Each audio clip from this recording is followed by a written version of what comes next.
আসসালামু আলাইকুম। গত ৩-৪ দিন ধরে ইরান ও ইসরায়েলের মধ্যে পাল্টাপাল্টি হামলা চলতেছে। ইরান এর মধ্যে প্রায় ৩ শতাধিক মিসাইল ছুড়েছে ইসরায়েলের দিকে, তার মধ্যে ব্যালিস্টিক মিসাইলও আছে।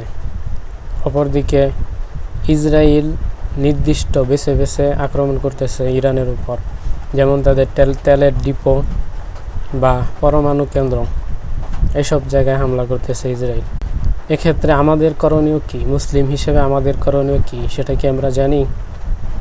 অন্যায়ের পক্ষে কোনোদিনই সমর্থন করা যায় না, করা উচিত না, করেও না। মুসলমান অন্যায়ের পক্ষে দাঁড়ায়ও না। ক্ষেত্রে ইরান আগে আক্রান্ত হয়েছে, এজন্য তাদের প্রতিরোধের সুযোগ আছে, প্রতিরোধের অধিকার তাদের আছে। এজন্য আমরা ন্যায়ের পক্ষ বিবেচনা করলেও আমাদের ইরানের পক্ষেই কথা বলা উচিত, কারণ তারা আগে আক্রান্ত হয়েছে।